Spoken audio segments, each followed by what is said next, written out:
The fantasy football Entourage for winning. Good morning, Entourage. Welcome to Week 10's edition of Buy, Sell, Hold, where our main objective is here, guys, to find deals, find players who are probably coming off a bad week that we want to pounce because we believe in their talent, in their situation. Also, getting rid of players that we think might be heading towards the downside. Players that maybe have an injury history, players that are coming off good games, but they're kind of fluky, and just preparing our teams overall. And of course, holding on to players that we believe in, that maybe their value is not as high as it should be. We don't want to sell players at their low point. Sometimes we want to wait things out, see if it was just an off week, or just, pretty much.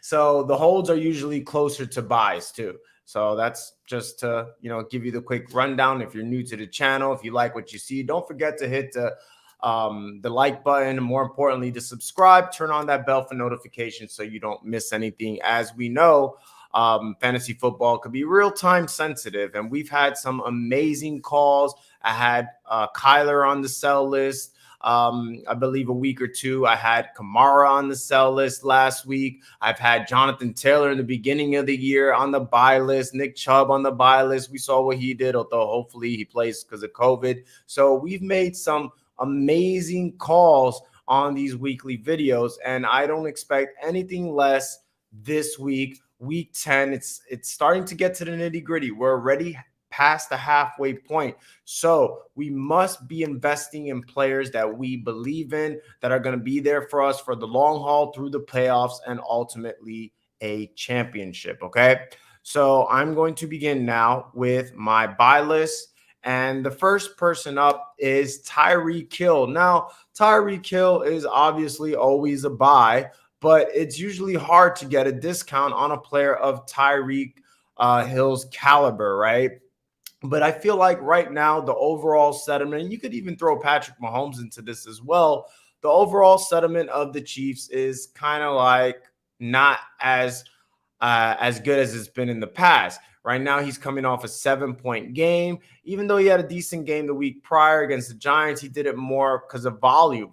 But that's what has me excited, is Tyreek Hill is getting a ton of targets, and that's something we don't usually see for his type of receiver, right? The speed guys, they usually have to rely on the big play, but in the Chiefs offense, this offense revolves around Tyreek Hill, right? So he's getting a ton of double-digit target games, which I love to see. And I think there'll be better days for Tyreek Hill. I think there'll be better days for Mahomes. Who knows? Maybe they even get OBJ, although the favorites right now are looking like the Hawks, Saints, maybe the Patriots as a dark horse. But now that the defense is playing better for the Kansas City Chiefs, I think they missed Chris Jones a lot. He's back. Now they're pairing him with Frank Clark. They just traded for Melvin Ingram. So the past couple of weeks, the Kansas City defense has actually looked pretty good, which I believe will take the pressure off Mahomes so he could relax a little bit more. And ultimately, that will lead to more points for Tyreek Hill as well. One thing to keep in mind also is a lot of people were dogging CEH, right? Clyde Edwards-Helaire. But right before he got injured, he had his two best games of the year. So he was ascending. And even though the Chiefs defense was playing bad, the offense was still playing good. Now, Patrick Mahomes was committing turnovers. He's done that all year. But what do we care about? We care about fantasy points. And right now we're talking about Tyreek Hill. So he has a lot of things going for him. Again, the defense is getting better, which should, make Mahomes at ease. In regards to Clyde Edwards-Helaire, where I was getting at is I think Clyde Edwards-Helaire is better than what people think. And he was starting to show that right before he got injured. And it seems like he's practicing this week. So the defense getting better. The addition of Clyde Edwards-Helaire, that'll take the pressure off Tyreek Hill as well. Defense won't be able to hone in as much on him. So I really like Tyreek Hill. And we know that on any given week, this guy can get you like 30, 40, sometimes 50 points. So I think now would be a good time to go in on Tyreek Hill. Okay. And he's matchup proof. He plays actually better. The harder the competition, I feel like his clunk games have come against weak competition, right? His like Green Bay. Green Bay, he got 7 points against Green Bay, but then, he tore up Carlton Davis last year, and some of his blow up games have been, or the week prior, Giants pretty good against the pass. He had a really good game. So yeah, Tyreek Hill, go get him. Second on this list is James Robinson. Now, James Robinson doesn't really get mentioned amongst the best running backs in the league, right? But if you look at his last couple of games, let me bring it up here. Okay, so let's see here.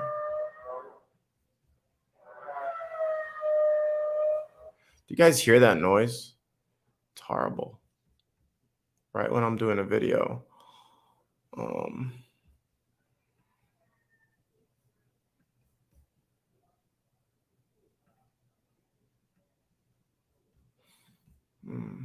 Now it stopped. All right. I was trying to, let me see. Okay. Whoa. All right. This is Tyreek Hill. James Robinson. Look at this. A lot of people sleep on this guy. PPR. So he started off slow, right? Because Urban Meyer was, I don't know, messing around and wanted other people involved. But look at his last 4 games, 25, 20, 21, 19. Now, this one, he only got 4 because he got injured, right? But that's over 20 points a game that James Robinson was averaging, right? So, I mean, I feel like you could get James Robinson at bargain basement prices. So go after him. Go after him. He's coming off an injury. He plays for the Jags. People just overlook James Robinson, but he's literally producing better than any other running back besides probably Jonathan Taylor right now because Derrick Henry's injured. And you could get him probably, I don't know. We'll go over actually a trade that I like because one of the persons that maybe if you have him, you could trade for Clyde Edwards-Helaire. We'll be going over on our sell list. But we see the production, the talent's there. He also gets targets as well. He's had games with 6 targets, 4 targets, pretty consistent on both the receiving and rushing. And we know the Jaguars don't have many weapons. So that offense revolves around James Robinson. So James Robinson is a player that I really like and suggest that you go out and get. Now, last but not least is CeeDee Lamb. CeeDee Lamb was coming off actually the whole Dallas Cowboys offense was coming off a subpar game. So I really like it sounds like a toy plane. I really like CeeDee Lamb going forward. The beautiful thing about it too is they're getting Michael Gallup back. Now, a lot of people have this misconception. It's like, oh, too many mouths to feed. We hear it every year, guys. There's no such thing as too many mouths to feed. When you have a lot of talent, it means your offense is going to score a lot of points. Your offense is going to be on the field a lot, especially with that Dallas defense, which it's not looking too good. They started off the year, but they're not trending in the right direction. So, yeah, they're going to be in shootouts. They're going to have Michael Gallup, and he is such a mismatch because you cannot cover CeeDee one-on-one, and you can't double him because you got to worry about Zeke, you got to worry about Amari, you got Michael Gallup, you also got Dalton Schultz, who's had a great year, and coming off a subpar game, which I think the Dallas offense as a whole was coming off a subpar game. I also think the ankle was bothering him. He alluded to that actually this week, that the ankle was bothering him more than he led on to believe originally. So everything's pointing out the right direction. Dallas offense will be better. CeeDee Lamb ankle will be better. Michael Gallup's coming back. No bye. He is the perfect buy because I've seen he's been coming up in a lot of trade names because he's only had really one blow-up game where he went off for like 30 plus and he had another game over 20. The rest of the games have been good to mediocre, right? But I think he is a league winner. From this point on, CeeDee Lamb will be winning leagues go get him. He's cheap right now from what I've seen, okay? And talent over everything. He's special. Okay, on my sell list, the sell list, you know how we do. We like selling players at their high point, coming off a good game. And what better player to sell? Who fits the bill better than James Conner? Yes, James Conner. I know what you're thinking. Chase Edmonds is going to be out, high ankle sprain. This is James Conner's backfield. He had 70% of the snaps. That's all fine and dandy. But let's look at everything, right? And, James Conner. Who is James Conner? He broke out when Le'Veon Bell held out, right? Had a great year when Pittsburgh had the number 1 offensive line. And then what happened? That same year, he got injured. The year after, right, when they gave him the full-time role, wasn't as good, still productive. But what happened? He got injured. I think that's 2, 3. And then the third year, which was last year, maybe it was just 2 years. I don't know. But he got injured, and he wasn't as good. So James Conner, when everything's working perfect, when he has a great offensive line, when you don't expect him to do good, he does great, okay? Now, going back to that game last week that he just went off, okay? What happened? What led to that going off? Besides the obvious, Chase Edmonds got injured. But San Francisco is without Javon Kinlaw, right? That run defense without Javon Kinlaw has been getting torched all year, okay? Remember the first game against Detroit, both Swift and Jamal Williams went off. People have been torching them all year long. So this is not a good run defense. That's number 1. Number 2, what else was happening? There was a backup quarterback. What do you try to do with the backup quarterback? You try to run the football, right? Number 3, they had no DeAndre Hopkins. Again, you want to run the football. Number 4, they were beating the living daylights out of San Francisco. You want to run the football when you're up. So it was literally the perfect storm for James Conner. So what did he do? He produced, okay? Great for him. But prior to that, right, he was very touchdown dependent, which you don't want to rely on. I think he's averaging like less than 4 yards per carry, so he hasn't been efficient. And now, I don't know if it's going to be this week or the following week, but Kyler Murray will be coming back. So this will go back to being a passing offense, okay? So it's going to be less touches. And I don't think James Conner is just going to get the full workload, okay? I do think another back, maybe Eno Benjamin, who might be a good stash, by the way, considering James Conner's injury history, if they do decide to give him the full workload. So, yeah, a lot of people are looking at him right now as an RB1. You could get great value and probably the highest value possible right now for James Conner. Use him in a package for Mixon, Aaron Jones, hopefully even better players like Chubb, Montgomery. He has a bye right now. If you have a winning record, get him, use them to trade up for players we like, or maybe use them for a receiver. That might be even the better play, actually, because trading running back for running back is like, but a lot of teams need running backs right now. There's a shortage on running backs. So trade him for CeeDee Lamb, trade him for Terry McLaurin, trade him for DK Metcalf. You could probably get any one of those because teams they want running backs. They need running backs, right? And all those players are coming off, they're not exactly going crazy right now, right? So use that to your advantage. Sell James Conner. You'll get some good value for him right now. Second player, Devonta Smith. Devonta Smith, now this one, again, a lot of these trades, guys, it's all about using leverage. And since Devonta Smith is coming off a great game, okay, his value is at an all-time high. but his value is not to the point where you're going to be able to get good return just for Devonta Smith. But again, most of these trades, you want to focus on package deals, doing 2-for-1s to upgrade a position, to get a player you trust long-term that's going to, be a staple for you in the playoffs. And then it also frees up a roster spot so you could pick up a stash back like an Eno Benjamin, who's on pretty much every waiver wire, like Deontay Foreman. Again, he's on a lot of Jared Patterson. We don't know what's going to happen with Gibson. Again, these guys are shots in the dark. But you want, especially this time of year, running backs are going down like crazy. You want some of these shots in the dark, because if you have 2 or 3 stash running backs and only one of them pans out, but that one could end up being a league winner. And most won't pan out. I'm the first to tell you guys. It probably Jared Patterson, all these guys probably won't pan out, but one will. Sony Michel's another one.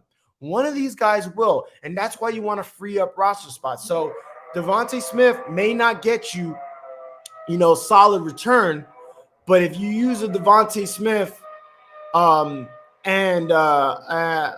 I don't know, another receiver, tight end, because you've been following my waivers and you got, Dan Arnold and you got Kittle coming back. So you use Dan Arnold, or you use Dalton Schultz, or use Dawson Knox, or use, one of these extra tight ends that you have, and Devonta Smith, and you could get a CeeDee Lamb, because, tight ends are hard to come by. I don't know your rosters, but what I'm saying is you could package him so this way the value, you get closer to the value of a CeeDee Lamb, of a Terry McLaurin, because you know how people are.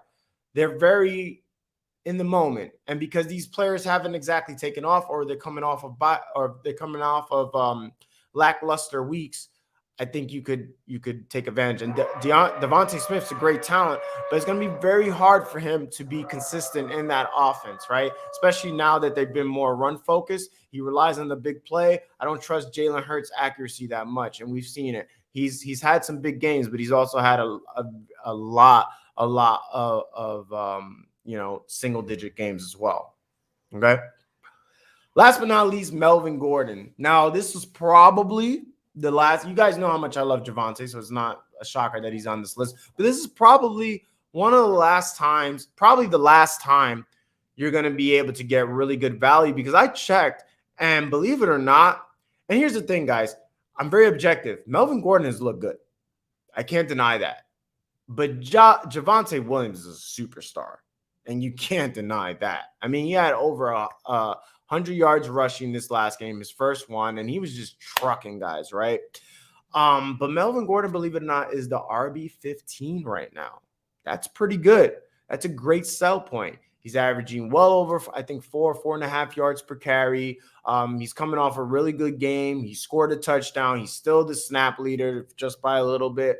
I don't think Melvin Gordon with Javonte Williams in that backfield, who's quickly ascending, I can't see any way Melvin Gordon's gets any higher than what it is right now. He's currently a high RB2 coming off a 21 carry game in which he scored a touchdown. Okay. So take advantage of that, because this might be your last chance. This always happens, guys. The better back eventually takes over. And I think we're starting to see that little by little. And before you know it, come playoff time, I wouldn't doubt it if Melvin Gordon is completely irrelevant.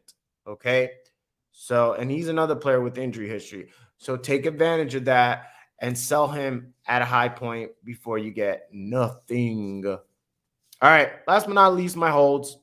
Mentioned earlier, CeeDee Lamb being a buy. Well, who's throwing into CeeDee Lamb? Dak Prescott. Okay. Again, Dak Prescott coming off an injury. Well, it was a shoulder, right? No, shoulder. Was it a shoulder? No, it was a calf. Okay. So coming off an injury, he had a shoulder last year. Or he had a shoulder. He's been injured, man. He broke his ankle last year. I think he had a shoulder earlier in the year, and then this one was a calf. So, yeah, he's got his weapons, guys. This is the first time since week 1 Dak Prescott's got a full arsenal. Mari Cooper, CeeDee Lamb, Michael Gallup's back. Dalton Schultz has been great. Zeke, Pollard, with that offensive line, guys. No buy. It's out of the way. Okay? Off a bad game, hold him. Hold him. You don't want to sell him at a low point. You know what I'm saying? Dak Prescott, he's had his clunkers, but he's a really good quarterback. And Dallas defense has been pretty bad. So I don't think they're going to be able to be that run-centric like they were earlier in the year.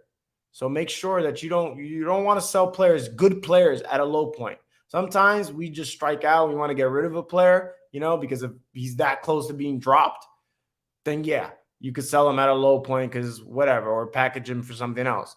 But Dak Prescott is going to be a great quarterback for this stretch run. Okay, so do not sell him. Hold on. There'll be better days. Another player I would hold on to is Kyle Pitts. Now, Kyle Pitts, 2 weeks ago, all the Kyle Pitts groupies were coming out the woodworks. Hey, I told you, blah, blah, blah, blah, blah. Okay? Because earlier in the year, all the doubters were like, hey, Kyle Pitts, how could a rookie tight end do good? I'm somewhere in between. I don't know if I like them in the 4th round. Maybe 5th round, end of the 5th round, I thought was fair. But he's special, guys. His talent is special. The opportunity's there. And the only reason he had 2 lackluster games is he placed 2 pretty good defenses, because before that he was, blowing. So I don't think he's going to be like the 20, 30 points he was getting against the Jets. But I also don't think he's going to be on the subpar double digits like he was against Carolina and New Orleans. I think that's more of a product of good defenses, knowing that Atlanta has nothing besides Cordell Patterson, because obviously Calvin Ridley is going through some things.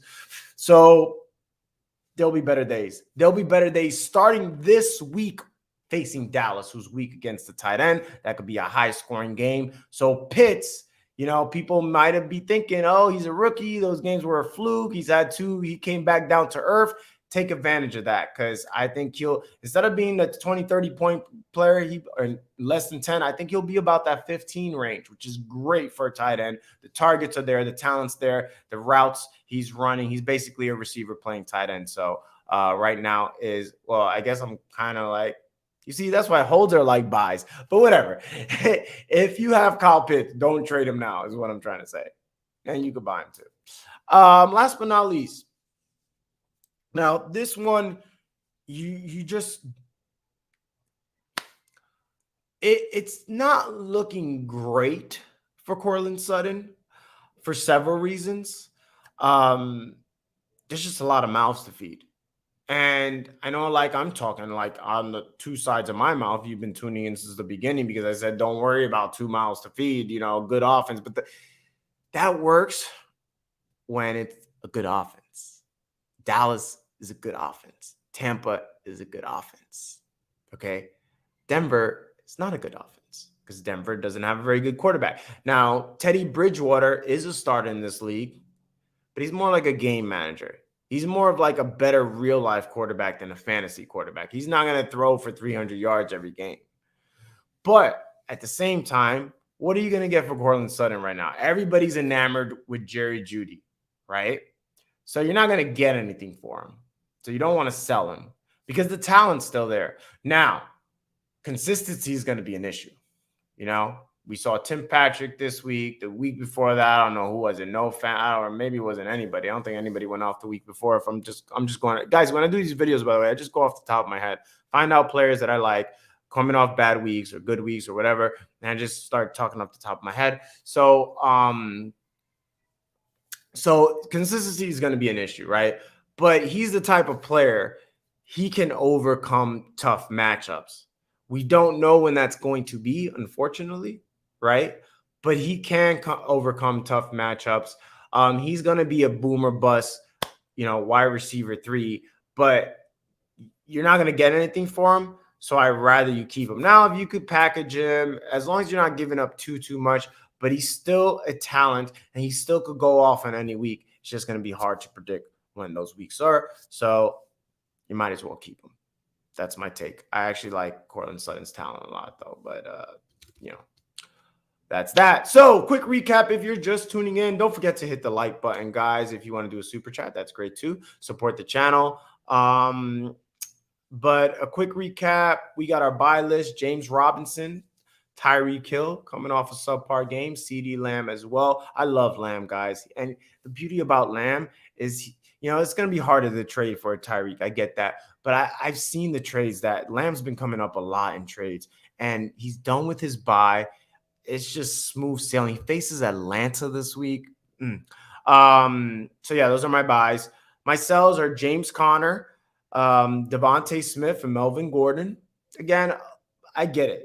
These guys are not guys people are just like, oh, I want Melvin Gordon, I want Devonta Smith. James Conner might have a little bit of that now that Chase Edmonds is gone, but use their heightened value. Their value is not where people are dying to get them, but if you package them with other players, it could look a lot better. It can get you closer to getting those elite players we want because they're coming off good games and because they're household names. Like, people know Melvin Gordon. People know Devonta Smith. He's a highly touted rookie, All right. And then last but not least, my holds. Hold on to Dak. He's got his arsenal. Hold on to Pitts. He faced 2 tough defenses. It's going to start softening up this week with Dallas. And then hold on to Sutton because he's a talent. You can't get shit for him right now. All right.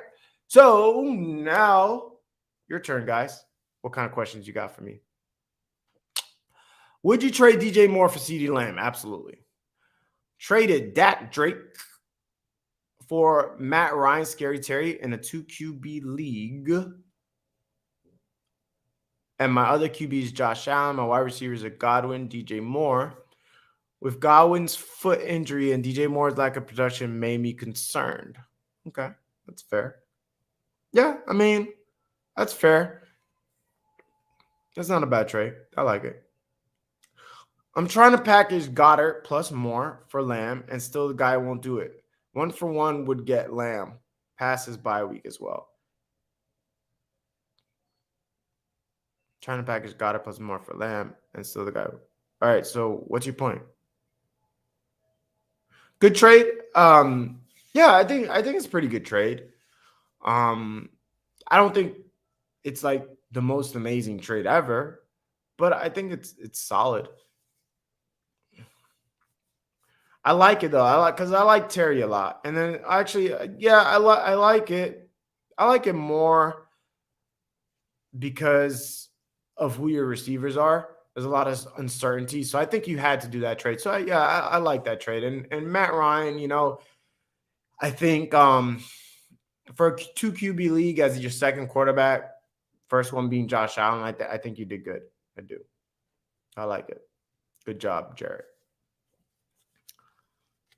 See, that's why if you guys are in my private Facebook group, rosters are so important. Like, I thought Jared's deal was solid. Dak's better than Ryan and Terry's better than Drake. Drake's been pretty good. But when he showed me his roster, that really solidified the trade for me because he had some uncertainty in that receiver position. Is Godwin going to play? What's DJ Moore going to look like now with the new quarterback? So that's why I always ask for rosters when people ask me questions regarding trades, because one trade might be good for one player, another trade might not. So maybe if Matt Ryan was his QB1, then I'll be like, I don't know if I like that trade so much. But the fact that he's got Josh Allen as his QB1 and needed help for receivers, that changes things. I'm looking to trade DK, Zach Moss, and Gordon for T. Higgins and Kamara. Is that valid? Yeah. Yes, if Kamara is healthy. We don't know that right now. So be careful, guys. Like, I don't like trading for injured players. Like, every once in a while, I'll take a risk if it's a low.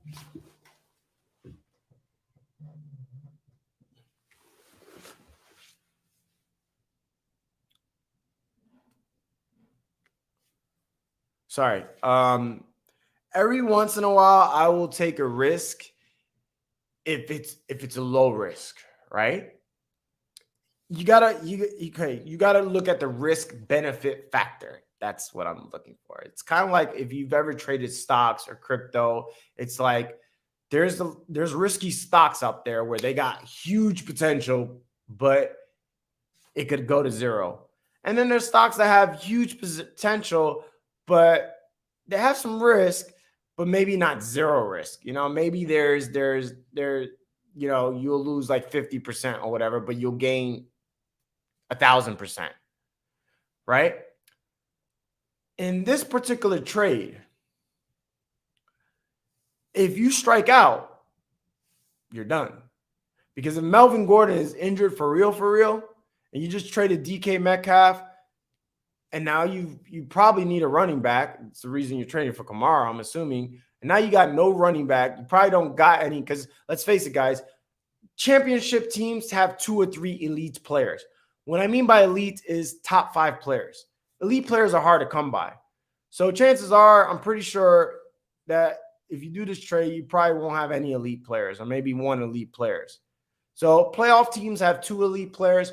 Championship teams have 3 elite players. It's the way it goes. It's very hard to get top 5 players, right?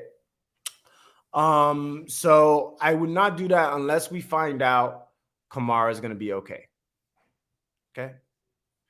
You want to take risk on injured players by packaging players. You know what I'm saying? Getting maybe 1 starter, a couple bench players, or maybe you got deep bench, getting a couple bench players, and then take, a shot like that. Like, you know what I'm saying? But find out first. My other receivers are D-Hop. Yeah, you see, you got a lot of uncertainty. D-Hop has a hamstring. Cole Beasley, he's been injured, and they got Dawson Knox back. He's going to take a hit. He was actually a candidate to be on my sell list. Julio has done absolutely nothing. Ayuk, can you really trust Ayuk? Yes, he had a good game, but it's still a run-centric offense. I'm not a big believer in Jimmy. So literally, you would be left. Your team would be absolute shit if Kamara ends up being injured and out for the year or even a couple of games. And then you got dicey running backs. You wouldn't have Gordon. Eli Mitchell, I have no faith in him. He's like on the injury report every week. Darrell Henderson gets injured every game. So again, your team has got a lot of red flags. You must be new to the channel, because you literally do not have any players that I like other than DK Metcalf, which you're talking about trading. So yeah, and things are not looking good for Kamara anyway. DK Metcalf might be the better player over Kamara just straight up, because Trevor Siemian, New Orleans does not have a good offense. Trevor Siemian does not target Kamara. Ingram has been way more involved than we want to. So Kamara is not the Kamara we're thinking of, when Drew Brees was the quarterback, or even when Winston was the quarterback. So Kamara, there's a reason why I had him on my sell list. I was telling the other guy that 1-for-1 is a damn good trade to get Lamb. Okay. Cool. But he didn't bite. So it doesn't matter what you tell him. Get the job done. Do what you got to do. Get CeeDee Lamb.